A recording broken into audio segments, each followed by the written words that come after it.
简单的这个念诵，就是有些也有这样 Sometimes, in rare cases, the chanting also doubles the syllables, but 这个声音啊，就是以后我们就是如果 I think it's all right. 机会的话呢，光唱我玛尼班美吽，就是这个。 It would be better to use our voice to just chant Om Mani Padme Hum. That would be better.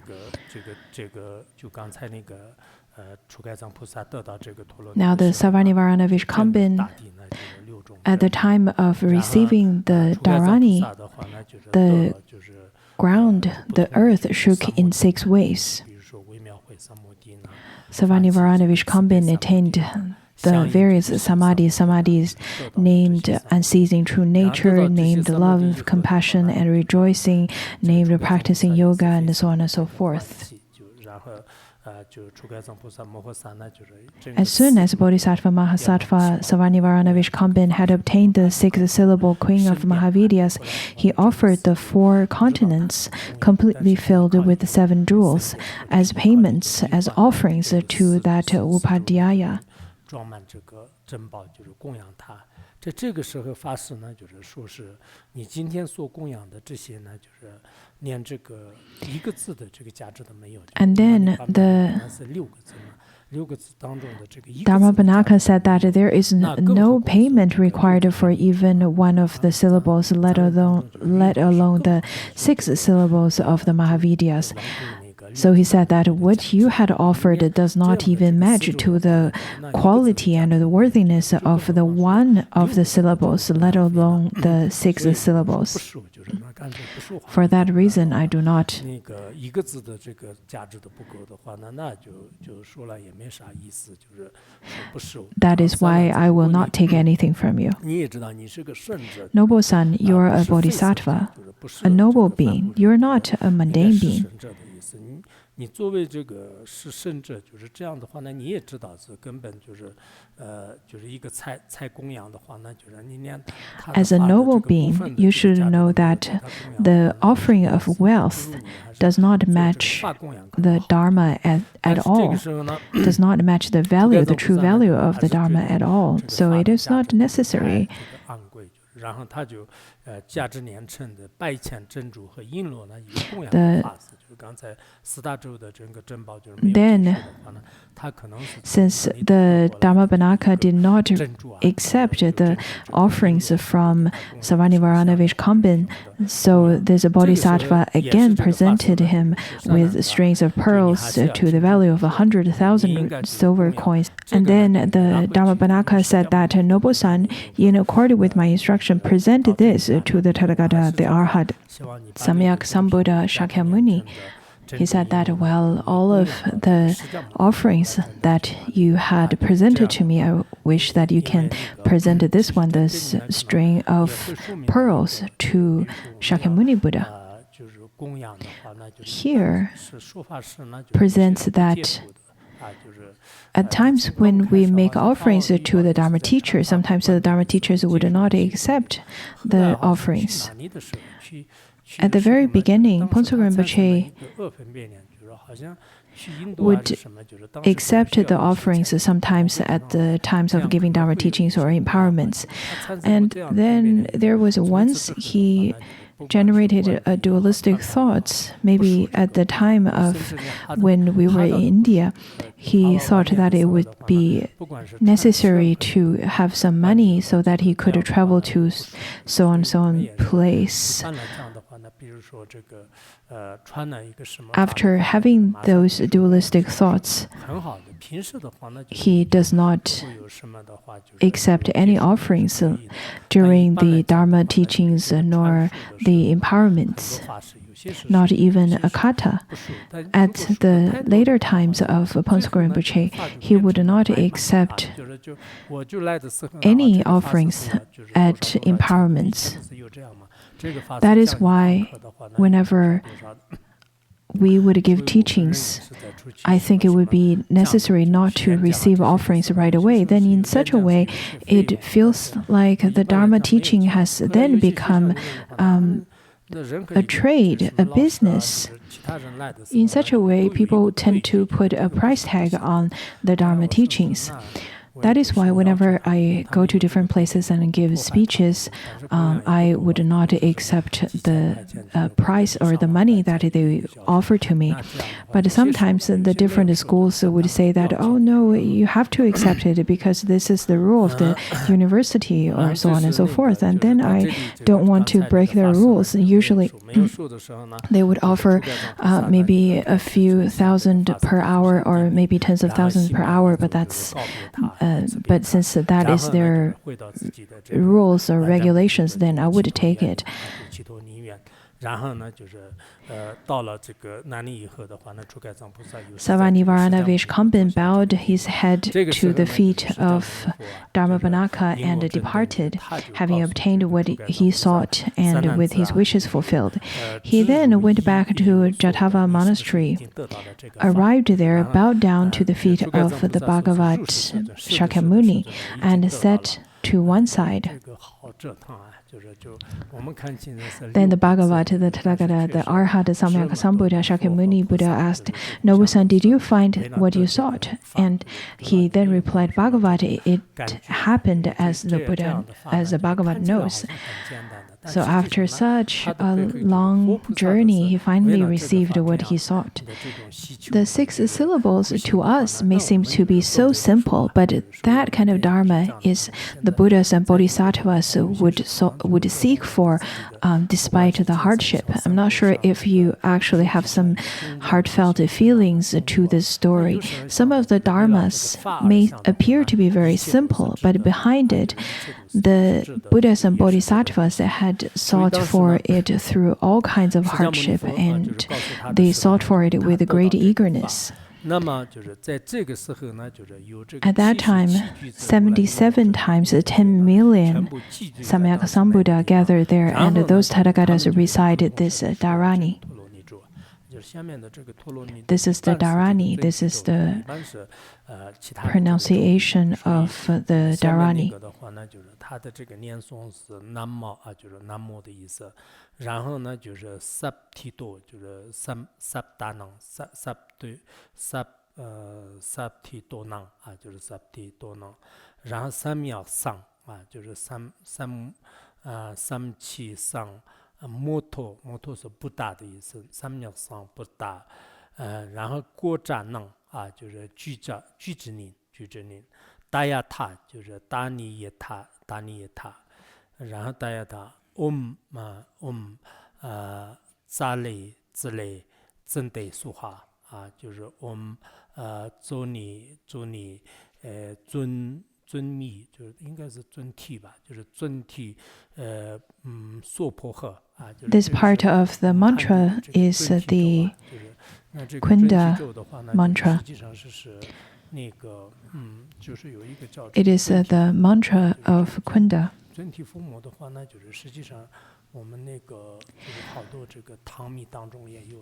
The teachings included in the Chinese esoteric schools as well. The sutras translated by Bokon and so on, those translators particularly translated the sadhanas and teachings associated to Kunda. She has 18 arms and 3 faces. In Tibetan, we call her Jodamo.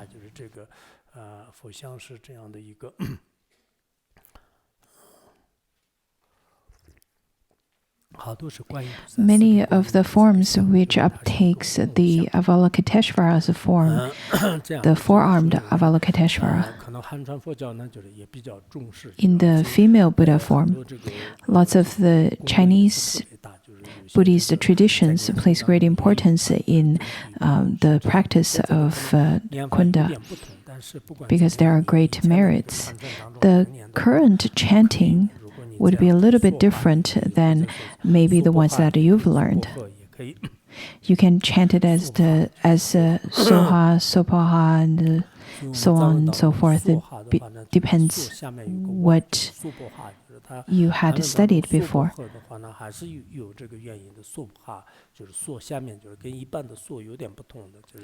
It is as a Sopaha is because the Tibetan character, in fact, did demonstrate that sound. That is why the Chinese characters or the Chinese mantra is transcribed this way.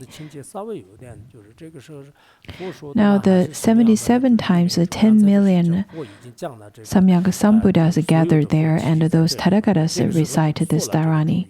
说了这个注意以后呢，就是说了这个注意的时候呢，然后这个观世音的菩萨，现在就开始讲观世音的这个菩萨的毛孔啊，就是这个毛孔呢，就是叫做是日光明。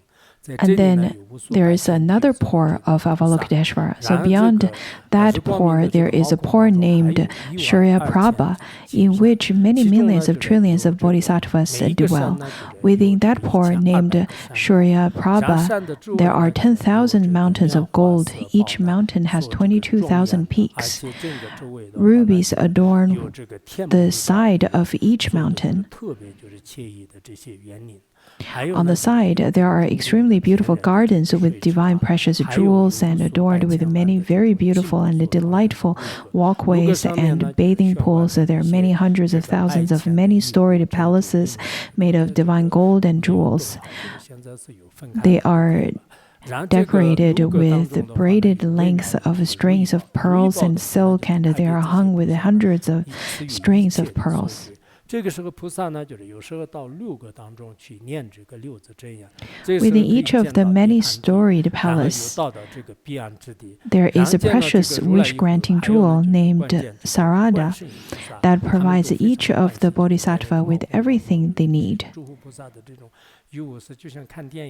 After the bodhisattvas have entered their many-storied palace, they remember the six-syllable Mahavidya. When they remember it, they realize nirvana. They see 7 Tathagatas that are at level of nirvana. They also see Bodhisattva Mahasattva Avalokiteshvara. When they see him, faith arises in their minds. After that had occurred, the bodhisattvas leave the many-storied palaces. Then some go to their walkways, some go to the gardens of precious wish-granting jewels, and go to the bathing pools, and some go to the sides of the mountains, which are made of precious ruby jewels. When they arrive there, they sit cross-legged, sitting up straight, and establish themselves in focused meditation. All of the bodhisattvas would abide and live in that pore like such, in such ways. And beyond that, there is the pore named Indra Raja. Well, this part of the storyline is a little bit difficult to connect. Maybe it's just because I don't understand this part. So there's another pore named Indra Raja, in which many millions of trillions of irreversible bodhisattvas dwell.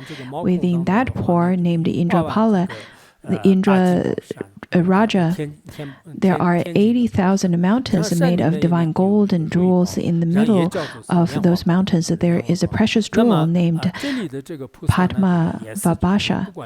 It fulfills whatever wishes the bodhisattvas make. In that way, those bodhisattvas live on these kings of mountains without thinking about food or drink, because they can attain those without any worries. They have none of those sufferings of samsara. They are not stained by the afflictions of samsara. They remain at all times in contemplation of nirvana. They have no other thought concerning their bodies, and they have no other thought whatsoever. Other than focusing on contemplation upon nirvana, there is nothing else that they need to concern. And then the next part, I'm not so sure who taught this. Maybe Shakyamuni Buddha?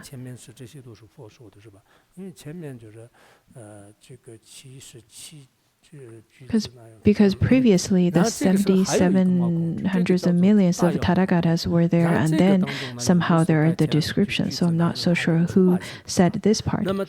Over here, Someone said, Noble Sun, beyond that, there is the pore named Mahosandi, in which many millions of trillions of bodhisattvas live, who have first developed the bodhicitta. Noble Sun, there are 99,000 mountains in that pore. They are made of diamonds, silver, made of gold. Some are made of precious sapphires. Some of them are made of rubies, and then emeralds, and then crystals, and so on and so forth. Those kings of mountains are like that. Each one has 80,000 peaks, is adorned with various jewels, and is extremely beautified by various delightful features. On the peak, there live Gandharvas who continually play music which emanates from that pore. Those bodhisattvas who have first developed bodhicitta contemplate emptiness and featurelessness.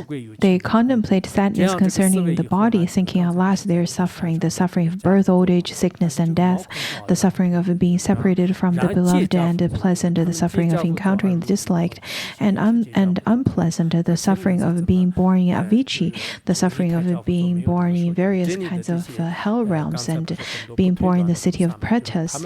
At that time, they are sitting cross-legged, their bodies straight, as establishing themselves in focused mindfulness, dwelling in the mountains. Noble Sun, beyond that, there is the pore named Chitta Raja. In the Tibetan translation, it is various kinds of king. In that pore live many millions of trillions of Pratika Buddhas. They perform miracles of fire, heat, rain, and lightnings. In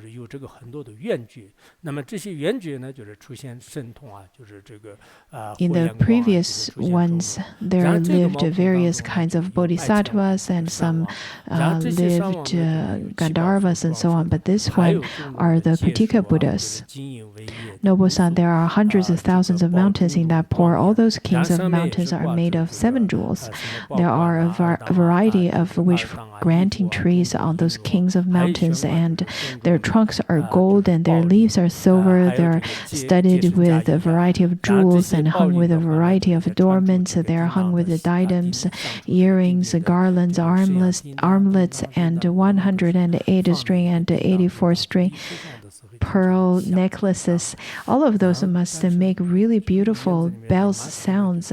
They hung with kashika cloth. They have the jingly sounds of silver and gold bell. I have one of those wind chimes right in front of my door. The sound may sound really beautiful to the ones who enjoy it, but to the ones that are averted to noises, maybe they'll see them as noises.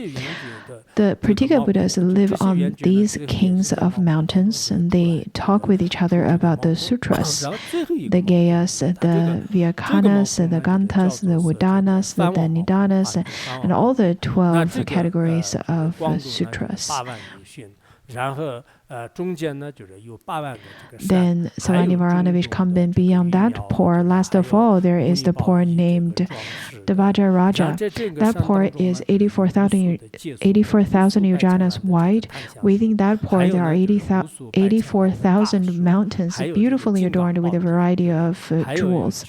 On those kings of mountains, there are many hundreds of thousands of wish-fulfilling trees. There are many hundreds of thousands of sandalwood trees.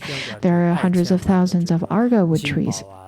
Within that pore, the ground is made of diamonds.